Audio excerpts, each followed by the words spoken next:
Hey guys, Gabriella Jolie here, and we are now getting into one of my favorite times of the year. My first favorite is definitely the fall time, but I really do love a good New England summer, which is where I live in New England.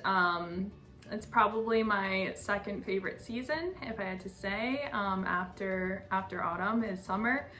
I have my nice water bottle, my emotional support water bottle I carry with me everywhere to work, and yeah, invested in that for this summer.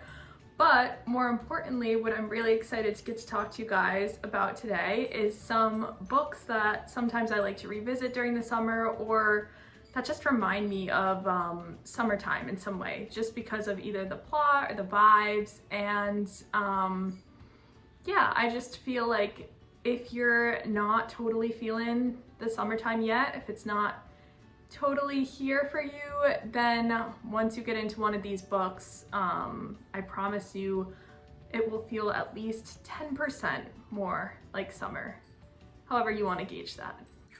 Okay, so the first book on my list is kind of an obvious one. It's called Beach Read, and it's by Emily Henry, my favorite rom-com author. Not a huge rom-com reader normally, but when it comes to Emily Henry books, I feel differently. And I'm currently making my way through her audiobook of Great Big Beautiful Life. That's her newest book. But as far as a classic summer read, I mean, come on, it's called Beach Read. You can just read it on the beach, read it outside. It's an amazing rom-com story about two writers named Augustus and January, and I loved their characters. This has to be in my top 3 Emily Henry novels. I also really loved Book Lovers and Funny Story by her, but I think this might be my 3rd favorite. So yeah, I definitely would recommend it, especially if you're looking for something that's a little lighter, easier reading. You definitely wouldn't regret picking up this book in a bookstore. Okay, so second book is by one of my favorite authors, that he might be a little bit lesser known than Emily Henry, but his name is Matt Haig. And he has so many good books that kind of examine the human condition and really dive in on that deep level of kind of existentialism and why are we here and what makes a meaningful life. And once in a while, I just love reads like that. So I think he's best known for The Midnight Library, but my personal favorite of his books is called How to Stop Time. And it's such a beautiful book. Oh my God. It's just like, it goes through, basically it's a romance, but it's also, okay, I'll read you a little bit of the plot because I feel like I'm not doing a great job explaining. So Tom Hazard has just moved back to London to settle down and become a history teacher. But while he may look like an ordinary 41-year-old, owing to a rare condition, he's been alive for centuries. He has lived history firsthand, performing with Shakespeare, exploring the high seas with Captain Cook, and sharing cocktails with Fitzgerald. Now he just wants a normal life. Unfortunately for Tom, the Albatross Society, the secretive group that protects people like him, has one rule: never fall in love, of course. But on his first day, he meets a captivating French teacher who seems fascinated by him, and now the one thing Tom can't have just happens to be the one thing that might save him. So obviously it's really, really cute. There's major, like, I know it's not explicitly like a summer read, but I felt major summer vibes reading this book, and it might just be because I think I read it either last summer or the summer before for the first time, but I just remember being outside on our deck and just like, oh, being like, wow, these lines are amazing, and the yearning and the reflection and the ageless like storyline and everything. It was really, really good. So highly, highly recommend How to Stop Time. Now, up third, if you're looking for a more serious type of drama read, I would recommend Where the Crawdads Sing. And this is also a major motion picture, as it says on the cover now. It's by Delia Owens, and it was a #1 New York Times bestseller. Why I say darker is there definitely is a mystery to do with a murder involved later on in this novel, not to spoil things, but basically I'll read you a tiny synopsis. It says, for years, rumors of the Marsh Girl have haunted Barkley Cove, a quiet town on the North Carolina coast. So in late 1969, when handsome Chase Andrews is found dead, the locals immediately suspect Kaya Clark, the so-called Marsh Girl. But Kaya is not what they say. Sensitive and intelligent, she has survived for years alone in the marsh that she calls home, finding friends in the gulls and lessons in the sand. Then the time comes when she yearns to be loved. When two young men from town become intrigued by her wild beauty, Kaya opens herself to a new life until the unthinkable happens.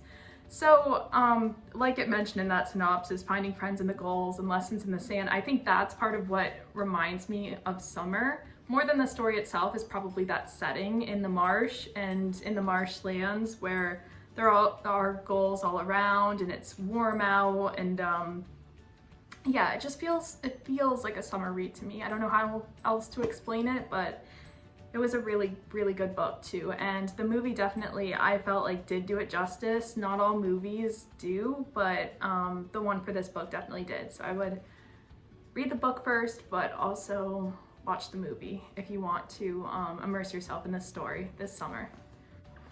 Okay, my fourth book for book recommendations that feel like summer would be A Paris Apartment, or The Paris Apartment by Lucy Foley. So this is more of a mystery thriller type read too. It's kind of exhilarating, and it just reminds me, like, even though I'm not even sure the setting is actually in the summertime, I think it might actually be in the spring. It just feels like one of those fast-paced, good, like, beach read novels to take with you on the park bench, or, like I said, like at the beach to read outside. Like, it's one of those like cliffhanger, cleverly written books that I don't know, just feels like summer to me. I can't really totally explain it, and yeah, that's why it's on this list.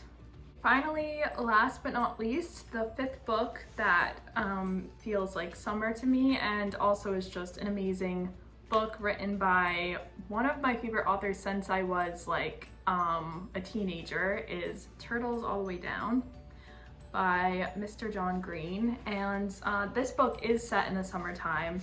I'll read a little synopsis of this book. It says, 16-year-old Asa never intended to pursue the mystery of fugitive billionaire Russell Pickett, but there's a $100,000 reward at stake, and her best and most fearless friend Daisy is eager to investigate. So together they navigate the short distance and broad divides that separate them from Russell Pickett's son Davis. Asa is trying. She's trying to be a good daughter, a good friend, a good student, and maybe even a good detective, all while also living within the ever-tightening spiral of her own thoughts. So that's another reason I really love this book, is that Asa experiences OCD, and it's really, really well depicted in this novel, which is a fictional novel, but John Green also has OCD, so he's able to depict it in a really realistic way of how it can manifest for some people. And as someone who has and does struggle with symptoms of OCD myself, it's really nice to see a real version of it represented in literature by such a popular author, and with such a great setting too, a great summer setting and a mystery and all of that. It's all the elements you need for a great summer read. So definitely recommend Turtles All the Way Down. All right, and while those 5 books were the 5 books that feel like summer to me, I did a little bonus round of the Summer I Turned Pretty collection, because I do know that the next season 3 of this TV series is coming out this summer, and it's just a fun lighthearted read.